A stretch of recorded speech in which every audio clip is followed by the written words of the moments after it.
Saya bilang itu di sini itu suhunya stabil, teman-teman. Stabil suhunya.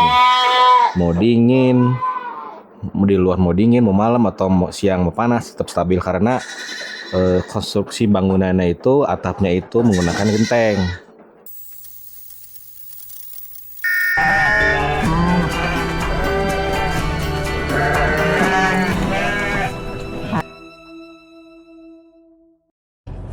Assalamualaikum warahmatullahi wabarakatuh. Balik lagi ke channel Ryan Farm. Selamat datang pada para penonton, para peternak yang ingin beternak khususnya.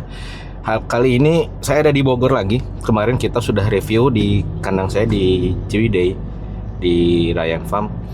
Sekarang kita jalan-jalan ke kandang lagi, kandang mitra yang ada di Bogor. Di sini nanti kita bisa lihat ya desain kandang. Nah, di sini yang mau saya tekankan, desain kandang ini menurut saya desain kandang yang paling optimal untuk breeding gitu. Jadi ada beberapa kasus nanti yang akan saya jelaskan ya. Kenapa sih kandang ini tuh yang paling optimal untuk breeding, baik itu breeding skala kecil maupun skala besar. Di sini nanti saya bahas nih, kenapa sih tempat pakannya harus gini. Terus kenapa sih itu atapnya itu harus pakai genteng. Nah, terus biar si domba betina ini nyaman itu saat bunting tua, apalagi ya saat si betina ini supaya nyaman itu seperti apa sih, supaya dia tidak terdistract oleh lingkungan sekitar ataupun sama manusia gitu. Nah, di sini nanti mau saya bahas juga nih, biasanya di saat kelahiran awal itu sampai usia 2 minggu itu ada aja masalah yang terjadi di cempe gitu. Jadi saat cempe di usia 0 sampai 2 minggu itu adalah usia-usia rentan kematian sebetulnya gitu. Kalau sudah melewati usia sampai 2 minggu itu tidak relatif aman juga sebetulnya, karena di usia 2 minggu itu biasanya si cempe itu sudah mulai coba-coba ya makan-makan. Nah, saat sebelum melahirkan si betina-betina ini ya, si domba betina ini yang sudah hamil tua ini, kalau bisa untuk pengkondisian suhu di kandang itu sebaiknya itu kita kondisikan itu suhu yang hangat. Karena saat lahir itu memang saat keluar itu ya si cempe ini kan masih kedinginan, udah gitu dia kan udah harus mendapatkan kolostrum ya. Di 3 jam pertama itu harus mendapatkan kolostrum gitu. Kalau misal sudah mendapatkan kolostrum, yang kedua ini bagaimana lingkungannya, apakah memang dingin atau seperti apa? Satu, kalau misal itu dingin, kita harus mencari cara agar si lingkungan ini bisa menjadi hangat. Opsinya adalah menggunakan lampu infrared. Kalau di saya di kandang Ciwidey ya, kalau malam itu kan dingin ya 1200 dpl. Itu kalau sudah lahiran itu selalu kita sediakan lampu infrared gitu, supaya meminimalisir atau bisa menaikkan suhu di lingkungan gitu. Karena apa? Karena saat seminggu itu atau saat 1 sampai 3 hari itu jangan sampai si cempe setelah lahiran itu kedinginan gitu, hipotermia. Itu yang sering saya terjadi di kandang seperti itu. Untuk awal-awal breeding itu kok si domba itu ketika lahiran cempe-cempenya itu kok pada mati, sedangkan saya lihat ambing susunya bagus, induknya baik untuk ngurus anaknya gitu. Ini yang jadi salah satu masalah ketika cempe lahir sampai usia 2 minggu itu adalah kestabilan suhu gitu. Atau kalau misal teman-teman sudah mempelajari heat stress, nanti teman-teman bisa lihat nih delta suhunya itu di berapa gitu. Apakah memang si domba ini bisa, khususnya untuk si betina ini, stres apa enggak? Karena kalau stres itu bisa mempengaruhi jadwal lahiran gitu. Apalagi untuk domba-domba yang memang domba-domba baru lahiran pertama, itu banyak faktor untuk domba yang pertama lahiran itu. Salah satunya itu bisa stres juga. bisa dari suhu, atau bisa dari lingkungan, bisa jadi dari di koloni banyak dengan domba-domba betina lainnya, namun memang yang harusnya waktunya lahiran dia malah lahiran duluan, atau biasa yang kita sebut itu prematur. Nah ini jangan sampai terjadi ya, karena sudah kita nunggu 5 bulan atau misal prematur 5 bulan kurang atau 4 bulan lebih, itu malah mati. Nah ini yang harus kita hindari. Antisipasinya itu salah satunya adalah pengaturan suhu yang stabil. Kalau tantangan di saya itu tidak jauh dari kestabilan suhu. Jadi kalau siang di Ciwidey di Ryan Farm suhunya panas, malamnya dingin. Udah gitu desain kandangnya pakai spandek pasir. Itu yang jadi masalah. Apalagi kalau butuh penggemukan ya kurang cocok kalau misal suhunya berubah-ubah, apalagi suhu dingin butuh energi yang begitu banyak. Maka dari itu nanti yang kandang kali ini kita bisa lihat nih kandangnya seperti apa untuk pengondisian suhu. Oke, terima kasih. Nanti kita lanjut untuk lihat kandang koloninya ya.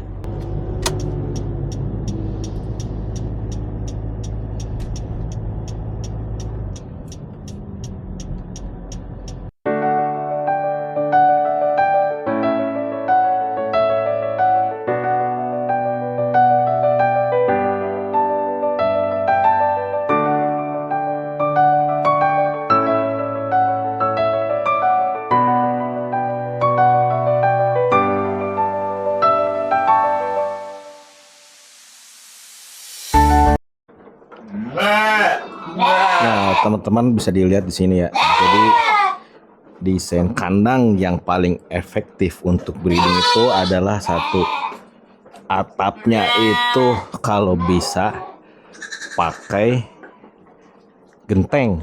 Jadi jangan spandek atau yang lainnya ya. Nah, yang kedua itu dari lingkungan itu tidak terdistract sama sekitar ya.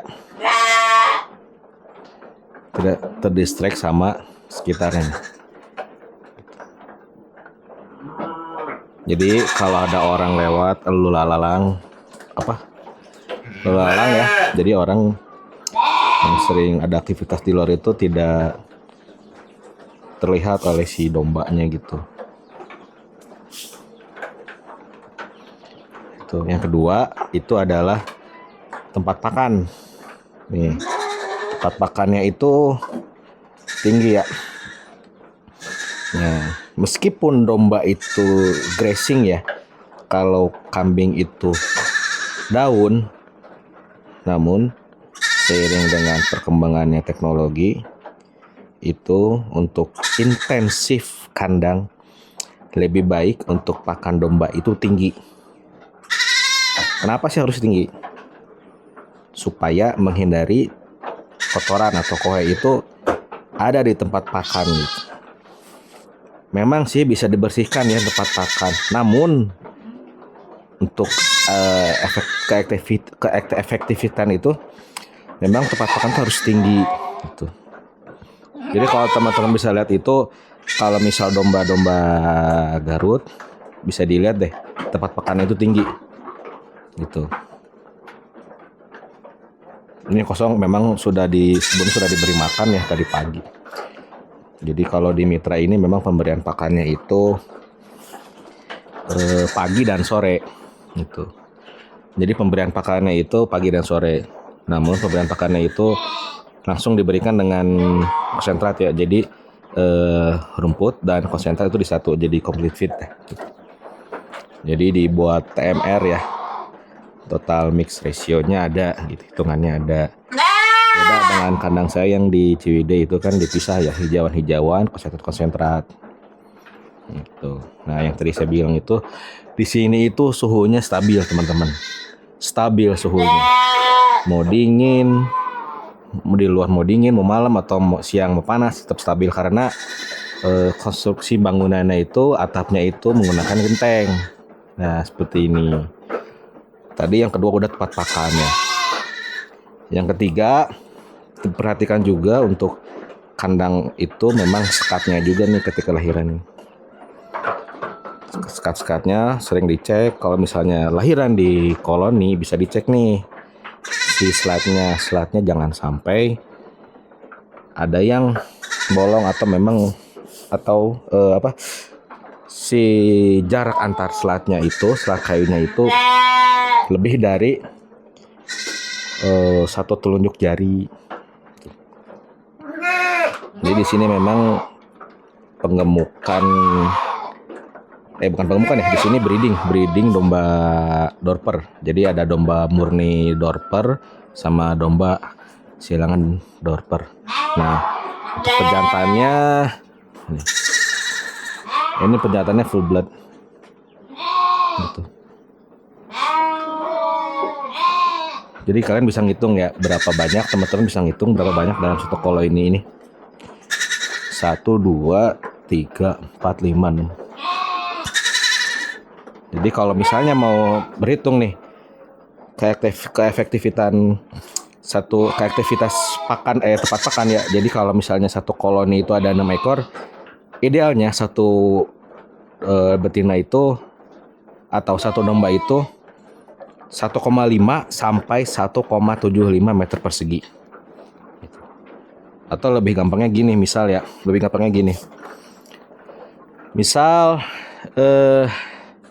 satu koloni tepat pakan dan panjang dan lebar itu si panjangnya koloni itu 2 kali lipatnya dari lebar koloni. Misalnya lebar koloni itu adalah 3 meter. Nah, berarti panjangnya itu minim idealnya itu adalah 6 meter, 3 kali 6. Jadi 2 kali lebar dari koloni itu sendiri, kandang koloni itu sendiri. Nah, jadi makanya yang di kandang-kandang ini nih itu cukup cuma 6 gitu. 6 ekor aja, nggak banyak-banyak. Kalau misalnya pejantannya domba Garut ya jelas harus lebih besar lagi karena ada tanduk domba Garut yang panjang, beda sama domba-domba kayak gini nih. Ini nggak agresif, jarang agresif. Jadi tidak akan pernah nyuruduk atau sundul kandang gitu.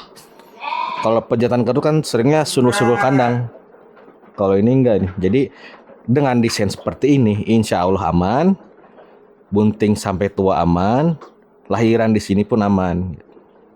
Gitu. Namun alangkah lebih baik lagi kalau misal teman-teman itu setelah hamil itu ya kelihatan besar 3 bulan itu dipisah, kayak di kandang saya di Ryan Farm dipisah. Jadi setelah usia kehamilan 3 bulan sampai mau lahiran itu dipisah per sekat 1 kali 1 gitu. Namun memang kalau yang saya lihat nih di kandang ini tuh sudah paling terbaik ya dari kondisinya gitu. Bisa dicek nggak di sini itu nggak ada air minum loh, nggak ada pembelian air minum. Coba diskusi aja kita bareng-bareng ya, kenapa nggak ada air minum di sini? Tapi dombanya lahiran aman-aman aja, nggak ada masalah gitu. Tuh.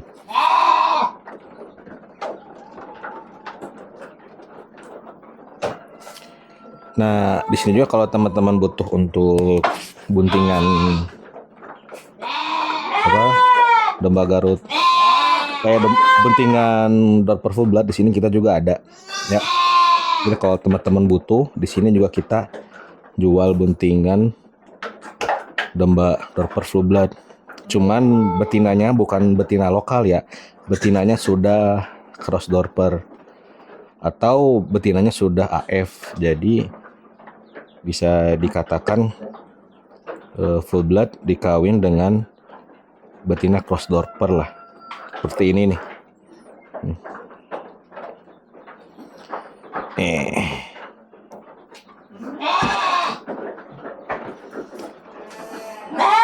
Nah, terus tadi udah ya, 1 untuk genteng ya, yang kedua itu tempat pakan. Terus yang ketiga itu slat ya, slatnya itu sendiri nih. Kalian diperhatikan. Pasti pada nanya sih, ini kenapa sih, lewat mana nih si si domba ini untuk keluarnya. Nah, lewat sini nih. Nih, lewat sini nih. Ini nanti dibuka nih. Dia bisa lewat sini. Full bloodnya nih. Kalau ini indukannya itu mati kalau nggak salah ya. Waktu itu sih pas banget waktu saya kesini itu ada lahiran, cuman waktu itu memang nggak didokumentasikan. Pas banget kesini itu si domba full bloodnya, domba dokter full blood itu ada lahiran. Lahirannya pun di sini, gitu. Gak jauh-jauh, malah di sini lahirannya. Di koloni lagi, hidup lagi, nggak ada masalah. Nggak salah mana ya dombanya? Kayaknya ini nih dombanya nih, kalau nggak salah ya. Nggak salah ini dombanya nih.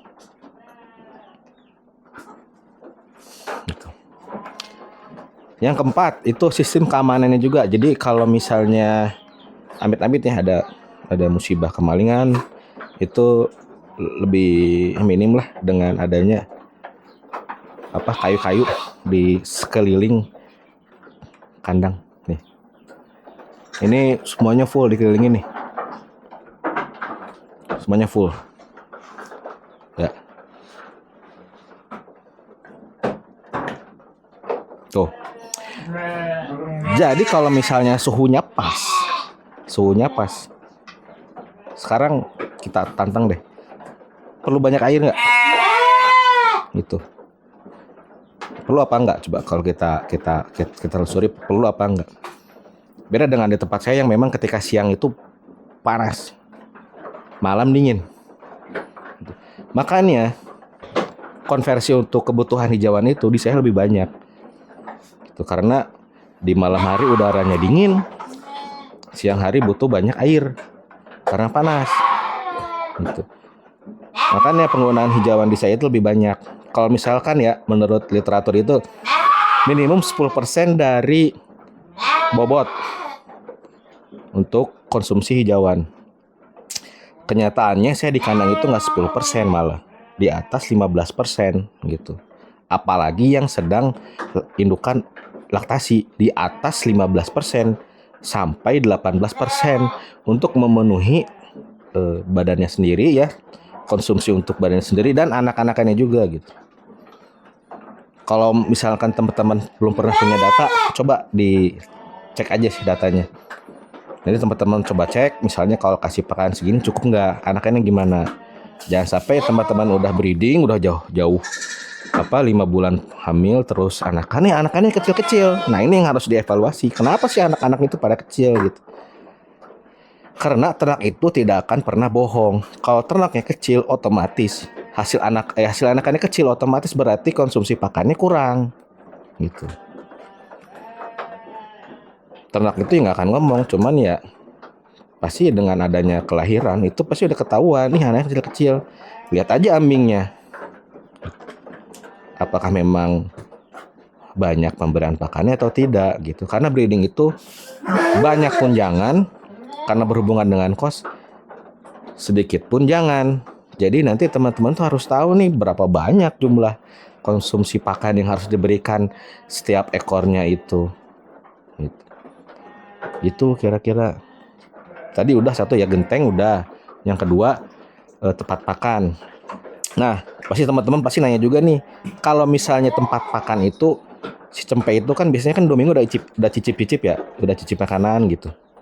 Nah, yang saya perhatikan itu gini, dia ada pijakan untuk si cempe. Ini kebetulan aja sih cempenya lagi nggak makan ya. Kalau lagi makan nanti kita bisa lihat. Jadi si cempe itu kakinya tuh injek tuh ke kayu. Jadi dia nyampe ke atas. Kalau yang ini memang nggak dijual ya, untuk full blood betinanya mau tetap dikip. Yang dijual itu memang yang buntingannya nih. Buntingannya yang insya Allah kita garansi hamil. Kalau yang butuh betina bunting full blood, kita ready beberapa. Jadi ada AF, ada bunting sama buntingan dorper betinanya cross Texel kita ada juga. Itu teman-teman. Apalagi ya? Untuk tinggi kandang juga mempengaruhi ya. Nah, yang terpenting ini nih, satu lagi nih, sirkulasi udara. Karena di saya itu di tempat yang tinggi ya, di tinggi. Jadi banyak udara itu ya, angin yang bergerak itu dari bawah sebetulnya, yang bikin dia hipotermia nih, gitu. Jadi kalau misalnya kandang panggung dan juga sirkulasi udaranya anginnya besar, ya berarti di bawah harus ditutup. Gitu. Jangan sampai ada angin dari bawah ke atas, gitu. Masuk. Kalau ini enggak kan? Ini paling tempat pakan paling tingginya berapa nih? Paling 1 meter ya, 1 sampai 1,5 meter nih. Tinggi, maaf bukan tinggi tempat pakan ya, tinggi slat. Jadi dari dasar tanah sampai slat itu paling 1 sampai 1,5 meter. Beda dari tempat saya yang memang udah dataran tinggi, di bukit gitu kan, di ujung bukit. Itu otomatis anginnya itu lebih besar. Gitu. Jadi memang harus ditutup, diisolasi dengan paranet. Kalau di sini ya sirkulasi udaranya udah aman gitu. Dan di sini pun kita lihat domba-dombanya juga tidak ada domba-domba yang benar-benar kurus gitu. Beda sama ini nih. Kalau ini saya nggak tahu riwayatnya kenapa ya bisa kurus gini.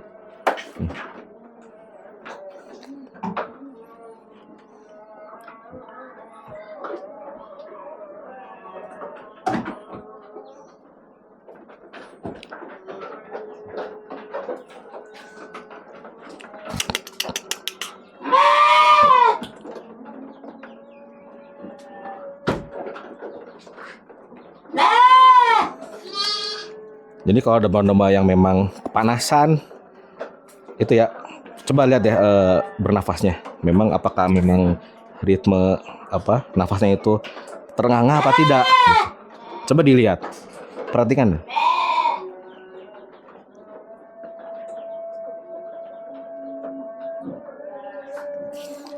Kalau misal di teman-teman itu napasnya memang ketika lagi istirahat ya, lagi hibernasi itu coba lihat.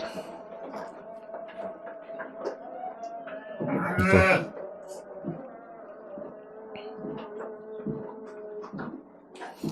Maaf bukan hibernasi ya, sedang memamah biak. Coba dilihat apa memang napasnya terengah-engah, ngos-ngosan lah gitu ya, apa enggak gitu. Berarti kalau ngos-ngosan ya berarti ya kepanasan. Air jangan lupa. Kok kayak gini butuh air nggak kira-kira? Oke, gitu. Jadi kalau di sini, insya Allah kalau lahiran ya aman gitu. Karena suhunya memang stabil. Mau pagi, mau siang, mau malam aja itu tidak terasa dingin gitu karena dikelilingi oleh kayu. Gitu. Coba kalau kelilingi dengan baja ringan deh, itu udah otomatis dingin. Kalau kayu udah pasti hangat. Gitu. Apalagi atapnya genteng gitu, nggak spandek lah, nggak baja ringan lah gitu. Itu aja paling jalan-jalan kandang di Mitra. Nanti next itu ya selanjutnya saya mau jalan-jalan kandang beberapa breeding domba dorper yang banyak ya sampai ratusan. Terus hilirnya mau kemana nih si anakan si domba dorper ini? Satu ada di Kuningan dan satu lagi peternakan besar juga nih breeding ratusan ekor juga. Cuman ini domba-domba bibitnya memang bagus, domba-domba betina Garutnya bagus untuk spesifikasi tangkas untuk kesenian domba Garut. Terima kasih yang sudah menonton, jangan lupa di like, di subscribe. Nanti kita review lagi beberapa tempat jalan-jalan kandang. Untuk saat ini di Jawa Barat dulu. Terima kasih. Saya Kang Ipul. Assalamualaikum warahmatullahi wabarakatuh.